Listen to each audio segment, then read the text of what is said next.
I've gone ahead and I've completely played out the day. We had 3 hours worth of actions and we were able to do pretty much everything. Get people healed up. We got all of the barricades built.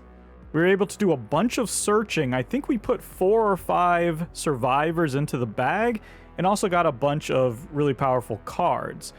The only slight hiccup was the sniper. She didn't quite get as healed as everyone else, but she was able to take out 2 of the 4 obstacles that we were going to face. So right now we just have 2 blue obstacles on our tactical map. So we've gone into the night here completely surrounded by barricades. I've got everyone set up in their positions, and because it's the second night, we have 3 bosses instead of 2. We have the Mistress there in the west, and her special ability is whenever we take a fire action in her quadrant, you take a stress. She only has 3 health, so she might not be too hard to deal with. Our second boss is the Smiler. His special ability is whenever you take damage, whenever you take stress from one of the infected or the boss, a cube, an infected, gets added into the 3rd ring. So he's spawning more infected. And then our third boss is the Admiral. His special ability is real simple. At the end of the hour, a random character is going to take 2 stress. So it'd be great if we could take him out right away. He does have 4 health. See if we can make that happen. The first thing we need to do is play some cards, and there are a couple of cards that I want to play right away. First, I want our heavy to play his TNT. This is just going to remove the 2 obstacles that are in play, so that we'll have no obstacles to deal with. That will be handy. I also want the captain to use his cigar. This lets him get +1 hit for each fire action for the entire night. This seems as good of a night as any to play it. The captain also got this aerial support card. It can actually be played at any time during the night, and it just gives you a free explosive 2 fire action in all spaces of 2 random caves.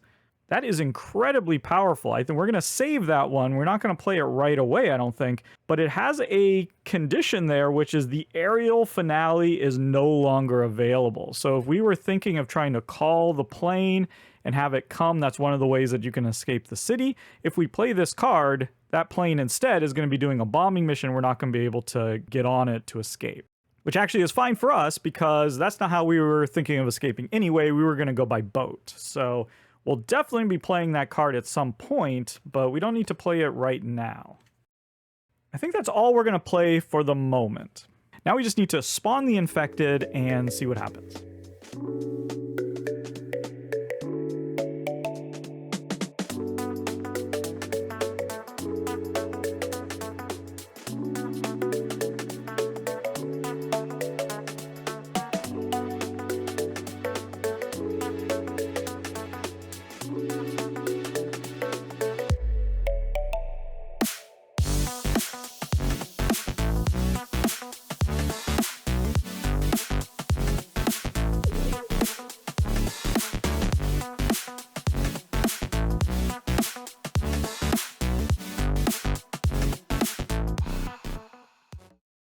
I immediately used the captain's special night ability to attack the Mistress and some of the surrounding infected.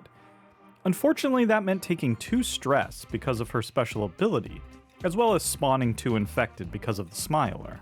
I then fire with the captain, who gets an extra hit thanks to his cigar. The heavy weapons specialist then takes out the Mistress and a few infected, letting the sniper heal a bit. And with a second attack, he wounds the Admiral.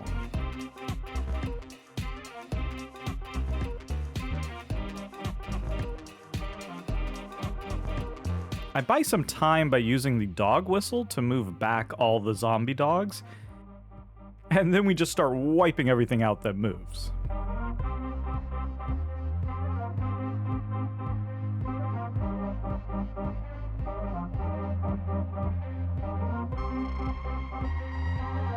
The sniper eventually gets a clean kill shot on the Admiral, which I use to heal the heavy. After blasting away a few last infected, it is on to the second night hour. I immediately use the megaphone and I managed to locate one survivor. I placed them in the south because that is the quadrant where we plan to escape during the dawn. I also used that powerful aerial support card to do some random damage, and I get extremely lucky and wound the Smiler.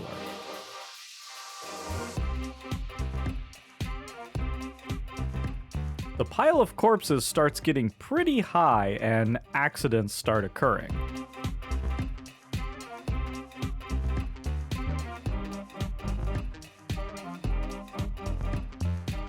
After the second spill, I've had enough, and I decide to use the hydrochloric acid to clear the corpse pile. This makes life a lot easier. And in fact, after that, I managed to take care of business effortlessly. And we end the night having cleared the path for all the survivors, as well as our escape route to the south, all without losing even a single barricade. During the sunrise, we get extremely lucky with our event, which lets us move the Foundering token out of our way, which means we get an extra hour. We easily locate the boat after a couple search actions and heal up the rest of the day to prepare for our final escape. Now that we've successfully found a boat, we ignore the normal sunset rules, and instead we look at the specific rules for the in-game scenario that we chose. To set up for the boat in-game scenario, you want to just remove all the minis from the middle, flip the pile of corpses token over to its other side. This is the boat side. We can get our little marker to show that we're sailing. We want to shuffle up the nightmare deck, and then we want to deal out 3 cards in each quadrant, just like this.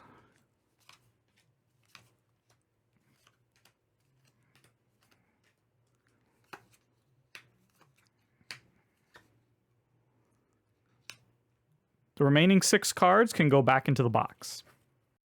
Each of these cards is in a different ring in each of the quadrants.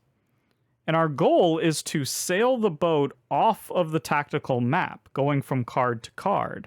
You'll see how that works in a second. Now you want to make sure that all of your barricades are surrounding the boat. If all the barricades are removed, then the boat sinks and you lose. You want to take the 4 boat tokens. You have this one that represents the crow's nest. This one is for the maps. This one is for the helm, and this one is for the pumps. Each one of these represents a position that one of our characters can take on the boat, and it'll allow them to do a special ability. So at this time, we may, if we want, assign a character to any or all of these positions. The only exception to that is the helm. You must assign someone to the helm, and I think I'm just going to give that to the captain. That seems appropriate. For now, I'm just going to assign these like so. The characters who don't have a specific position are then put on the boat. They are on the bridge. Now that we've determined character positions, we're going to go through each of the jobs one by one, starting with the crow's nest. The character who occupies the crow's nest can turn 1 nightmare card face up on the tactical map. So let's go ahead and just flip this one up. And look at that, we got extremely lucky here. Down here it shows west, and it happens to be in the west quadrant, which is exactly what we're trying to do. Any card that matches the quadrant that it's in is eligible for us to sail onto it. Now, the character in the crow's nest can actually take a stress in order to do that action a second time. So let's go ahead and do that.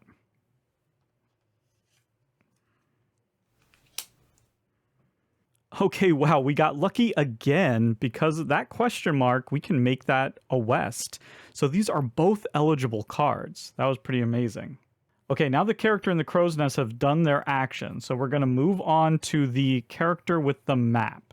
This character can actually swap 1 nightmare card with another nightmare card on the tactical map. And then just like with the crow's nest, they can take a stress in order to do it again. Well, at the moment, we really don't need to swap anything, so we're going to ignore that for now. The next action is the character on the helm. They're going to get to move the boat onto an adjacent valid card. And again, a card is valid if it's showing the same direction, the same quadrant on it as where it is. So for our helm action, we can actually move onto here because it's adjacent. You can either move to an adjacent ring, or you can move to the same ring, but in an adjacent quadrant. So if this was a valid card, we could move down here as well from here. And once again, we can take a stress to do a second movement, which we will. And there we go. We're actually halfway to escaping already. We've gotten very lucky here. Okay, we now come to the bridge action. And each character that's on the bridge can remove one Goliath cube that may have accumulated in our storage. Now, we haven't seen that happen yet, so we don't have to worry about it right now. It could become a problem later. Now we come to the infected entrance phase. We're going to draw 10 cubes from the abyss, but we're going to modify that number based on the number of survivors that we've carried into this round. And as you can see here, we saved 4 survivors. So we're going to reduce that by 4. So we're only going to be drawing 6 cubes from the bag. We also reduce that by 1 for every character that's on the bridge. So we have 2 characters on the bridge. We get to reduce that by 2. We would increase that by 1 for every Goliath that's in storage. And we would increase it by 2 if we were on a card that shows the infected symbol. Luckily for us, we're not. So that means we're only drawing 4 cubes. That's pretty good. We're going to draw these one at a time and then apply the results. So let's see what we get. First cube is a purple. The purple destroys 2 of our barricades. We put them into the storage, and then the cube goes back into the bag. That was our first draw. Second draw, another purple. We lose 2 more barricades. Third draw, a Goliath. The Goliath destroys 1 barricade, and then you keep the Goliath in storage. It's going to add to the number of infected that show up in the future. And then for our final draw, oh, we got the white cube. The white cube makes one of our characters that's not on the bridge suffer a stress. So let's do like that. And then they go back into the bag. Now that we're done with that, the character that's on the pumps can take 2 barricades from storage and put them back around the ship. And then they could take a stress in order to do that again. We have so many barricades right now, I'd rather them not take the stress. And there you go, that was a full round. We now go back to the beginning to the character positions. We can change out the roles, and we just keep doing this until we either lose all of our barricades or we escape. For now, I'll just leave everything as it was, and we will just go through again. So we start with the crow's nest. We definitely want to flip this over. Oh my goodness, and it's the West. Clearly, I'm a genius at Carnival Zombie. We can now skip the maps. We can go to the helm, move 1, take a stress to move off the board, and we win just like that. That obviously looks like I cheated, which I did not, but but let's say that this card had been there instead. Just to show you what could happen. Now we have a south card in the west quadrant. That card is not an eligible card for us to move on to. So then we could have had our person in the crow's nest take a stress to search another card. Maybe we would have searched this one. And look at that. Ooh, that's a west card. So then our maps person, they could have swapped these 2 cards. And then we could have moved.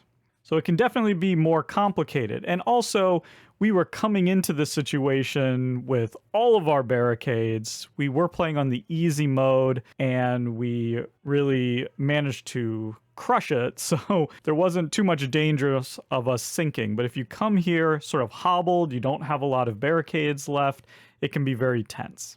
But there you go. That's how the ending boat scenario sort of plays out. Again, there are other mini games that you can play depending on how you choose to end the game. All of those have a unique set of rules. But there you go. That is a complete playthrough of Carnival Zombie 2nd Edition. Thank you so much for watching, and goodbye.